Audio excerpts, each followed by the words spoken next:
S10e எனக்கு ஒரு favourite ஃபோனாக இருக்கும் அப்படின்னு தான் எதிர்பார்த்தேன். ஐ மீன் அந்த பேக் பாருங்கள், தாறுமாறாக இருக்குது, என்னான்னு ஃபீல் ரொம்ப நல்லா இருக்குது. ஐ மீன் பர்ஃபெக்டாக அந்த ஃபீல் இருக்குது, இல்லைன்னு சொல்லலை. காம்பேக்ட் ஃபார்ம் ஃபேக்டர் எனக்கு ரொம்பவே பிடிக்கும். சின்ன ஃபோன்ஸ் எனக்கு ரொம்பவே பிடிக்கும். ஸோ சின்ன ஃபோன்ஸ்க்காக, சின்ன பவர்ஃபுல் ஃப்ளாக்ஷிப் ஃபோன்ஸ்க்காக ரொம்ப நாளாக நிறைய பேர் வெயிட் பண்ணிகிட்ருக்கோம்.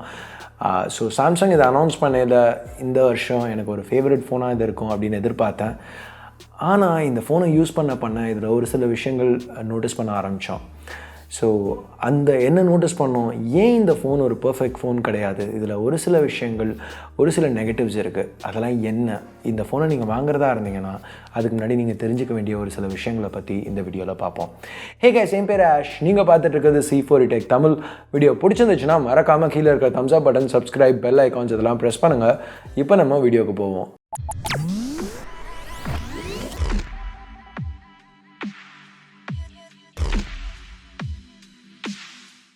ஸோ இங்கே முதல் நெகட்டிவ் அப்படின்னு பார்த்தீங்கன்னா பேட்ரி லைஃப். பேட்ரி சைஸ் கிடையாது, ஏன்னா சின்ன ஃபார்ம் ஃபேக்டர், ஃபோன் சைஸ் கம்மினா பேட்ரி சைஸும் கம்மியாக தான் இருக்கும் அப்படிங்கிறது கரெக்டு தான். இங்கே வெறும் 3100 mAh பேட்ரி தான் இருக்குது, அதில் பிரச்சனை இல்லை. ஆக்சுவல் பேட்ரி லைஃப் அப்படின்னு வரையில் ரொம்ப நல்லா இருந்துச்சுன்னு சொல்ல முடியாது. இப்போ உதாரணத்துக்கு Mi 9SE எடுத்துக்கிட்டிங்கன்னா, ஷாமியோட சின்ன ஃபோன், அதில் பேட்ரி கம்மியாக இருந்துச்சுனாலும் பேட்ரி லைஃப் நல்லா இருந்துச்சு. MIUI 10 உள்ள அந்த ஆப்டிமைசேஷன்ஸ்னால நல்லாவே பண்ணியிருந்தாங்க. ப்ளஸ் அதில் சிப்பும் வீக்காக இருந்துச்சு, இல்லைன்னு சொல்லலை. சாம்சங் இன்னும் கொஞ்சம் பேட்ரி பெட்டராக ஆப்டிமைஸ் பண்ணி தான் நல்லா இருந்திருக்கும். இப்போ திருப்பியும் நம்ம முன்னாடி கேலக்ஸி ஆல்ஃபாவில் இருந்த மாதிரி இங்கே பேட்ரி லைஃப் கொஞ்சம் அடி வாங்குது கண்டிப்பாக. இப்போ அடுத்து நம்பர் 2, கேமரா சிச்சுவேஷன். இப்போது S10 ப்ளஸில் வந்து பெஸ்ட் கேமராஸ் இருக்குது. அதே மாதிரி இதுலேயும் ப்ரைமரி கேமரா நல்லா இருக்குது, இல்லைன்னு சொல்லலை. பட் அந்த டெலஃபோட்டோ லென்ஸ் இதில் கிடையாது. அஃப்கோர்ஸ் இந்த ஜென்ரேஷனில் அந்த அல்ட்ரா வைட் கேமரா எடுத்துகிட்டு வந்திருக்காங்க, அது இதுலேயும் இருக்குது, நான் இல்லைன்னு சொல்லலை. மோஸ்ட் ப்ராக்டிக்கல் சினாரியோஸ்க்கு இது ஒர்க் அவுட் ஆகும். ப்ளஸ் இப்போது OnePlus கூட எடுத்துக்கிட்டிங்கன்னா, OnePlus 5 ஒரு ஜூம் கொடுத்தாங்க, அதுக்கப்புறம் ஜூம் கட் பண்ணிட்டாங்க, யாரும் பெருசாக கம்ப்ளைண்ட் பண்ணல, சாஃப்ட்வேர் ஜூம் இருக்குது. பட் இன்றைக்கி 50,000 ரூபாய்க்கு மேலே காசு கொடுத்து ஒரு ஃபோன் வாங்கலை, சின்ன சைஸ் ஃபோன் வாங்குகிற, அதனால உனக்கு ஜூம் கேமரா கொடுக்க மாட்டேன் அப்படின்னு சொல்கிறது ஆப்பிள் பண்ணுற ஒரு விஷயம். ஜென்ரலாக சாம்சங் பண்ணுறது கிடையாது. ஐ மீன் போன வருஷம் பண்ணாங்க, அதுக்கு முந்தின வருஷம் பண்ணாங்க, இல்லைன்னு சொல்லலை. பட் இங்கே பண்ணுறது கொஞ்சம் ஒரு நெகட்டிவாக தெரியுது. ஷாமி கூட, திருப்பியும் ஷாமி கிட்ட போகிறேன், ஷாமி கூட அந்த 20,000 ரூபா Mi 9SEயில் 3 கேமரா கொடுக்க முடிஞ்சது. ஸோ ஷாமியோட இன்ஜினியர்ஸால் முடிஞ்சதுன்னா சாம்சங்கோட இன்ஜினியர்ஸால் கண்டிப்பாக முடியும், வேணும்னு நினச்சாங்கன்னா.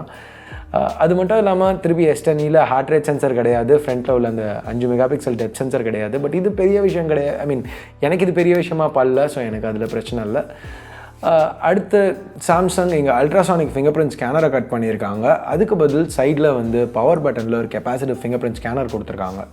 இது ஒரு ஃபாஸ்ட்டான ஸ்கேனர் தான், நல்லாவே குவிக்காக இருந்துச்சு, அக்யூரேட்டாக இருந்துச்சு. But under display fingerprint scanner அப்படிங்கிறது ஒரு ஃபியூச்சரிஸ்டிக்காக இருக்குது. இன்றைக்கி 20,000 ரூபாய் கம்மியாக உள்ள ஒரு ஓப்போ ஃபோனில் கூட இது இன்றைக்கி அவைலபிளாக இருக்குது. ஸோ ஒரு சாம்சங் ஃப்ளாக்ஷிப்பில் இல்லாதது ஒரு சின்ன நெகட்டிவாக தான் தெரியுது, ஒரு காம்ப்ரமைஸ் தான். இந்த காம்ப்ரமைஸ் ஓகே அப்படின்னு நான் சொல்லியிருப்பேன் அடுத்த விஷயத்தில் அவங்க காம்ப்ரமைஸ் பண்ணியிருக்காட்டி. ஆனால் இந்த அடுத்த விஷயத்தில் அவங்க காம்ப்ரமைஸ் பண்ணது தான் இதுவும் கொஞ்சம் கடுப்பாக இருக்குது. ஸோ இந்த அடுத்த விஷயம் என்னென்னு பார்த்தீங்கன்னா டிஸ்பிளே.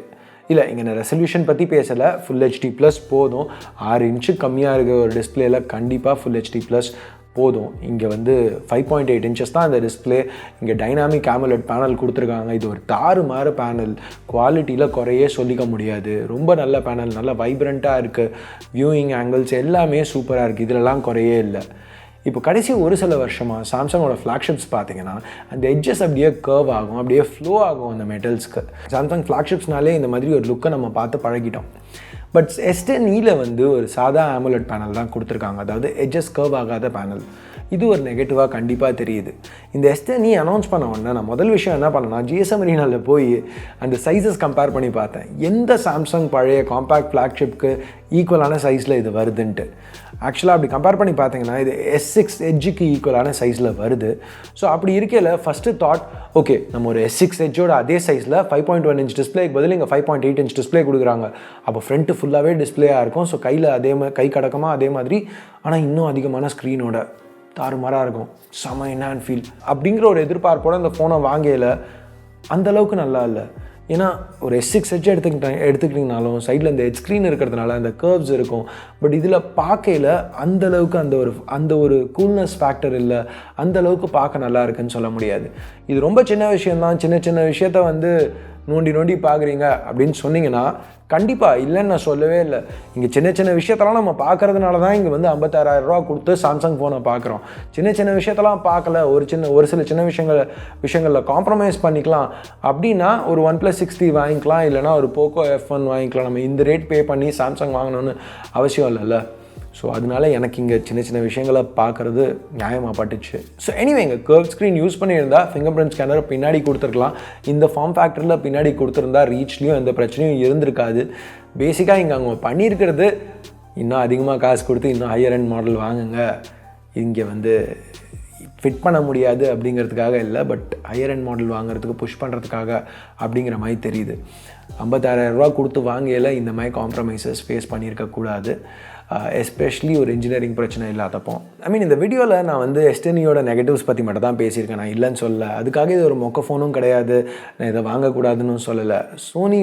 சோனி மட்டும்தான் இது வரைக்கும் காம்பேக்ட் ஃப்ளாக்ஷிப்ஸ் விட்டுட்ருக்காங்க. அவங்களும் இப்போ பெருசாக அதை ஃபோக்கஸ் பண்ணுறதில்ல. ஸோ சாம்சங் இங்கே இதை ஃபோக்கஸ் பண்ணுறது ரொம்பவே ஒரு நல்ல விஷயம். ஏன்னா இன்றைக்கி தேதிக்கு கடைசி பல வருஷமாக உங்களுக்கு காம்பேக்ட் ஃபோன் வேணுமா, காம்பேக்டாக ஒரு ஃப்ளாக்ஷிப் வேணுமா, ஐஃபோன் வாங்குங்க, அது மட்டும் தான் நம்மளுக்கு ஆப்ஷனாக இருந்திருக்கு. ஸோ சாம்சங் இன்றைக்கி ஆண்ட்ராய்டில் ஒரு ஆல்டர்னேட்டிவ் கொடுக்குறது ரொம்பவே ஒரு நல்ல விஷயம்.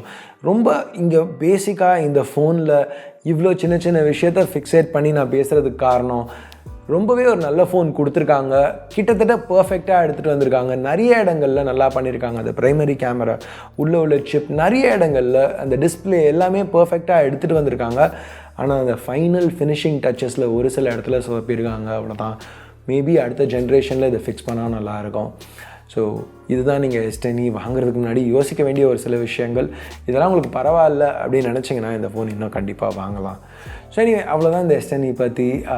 நீங்கள் என்ன நினைக்கிறீங்க இந்த ஃபோன் பற்றி? இந்த காம்ப்ரமைசஸ்லாம் பரவாயில்லன்னு நினைக்கிறீங்களா, இல்லை வேறு ஏதாவது ஃபோன்ஸே வாங்கலாம் அப்படின்னு நினைக்கிறீங்களா? உங்கள் கருத்தை கீழே உள்ள கமெண்ட் செக்ஷனில் சொல்லுங்கள். ஸோ இந்த வீடியோ பிடிச்சிருக்க என்ன நினைக்கிறீங்களோ அதை பேஸ் பண்ணி கீழே உள்ள தம்ஸ் அப் தம்ஸ் டவுன் பட்டனை ப்ரெஸ் பண்ணுங்கள். சப்ஸ்கிரைப் பண்ணலன்னா சப்ஸ்கிரைப் பட்டன் ஏற்கனவே சப்ஸ்கிரைப் பண்ணியிருந்தீங்கன்னா பக்கத்தில் உள்ள பெல் ஐக்கான் இதெல்லாம் ப்ரெஸ் பண்ணுங்கள். அப்போ தான் நான் போடுற வீடியோஸை நீங்கள் மிஸ் பண்ணாமல் பார்க்க முடியும். இந்த 2 வீடியோஸில் ஏதாவது இது வரைக்கும் பார்க்கலனா, இல்லைனா எங்களோட இன்னொரு சேனல் FTJ தமிழில் செக் பண்ணலன்னா இப்போ செக் பண்ணி பாருங்கள். ஸோ அடுத்த வீடியோவில் உங்களை திருப்பி சந்திக்கிற வரைக்கும் என் பேர் ஆஷ், நீங்கள் பார்த்துட்டு இருக்கிறது C4E Tech Tamil. Have a nice day. Bye.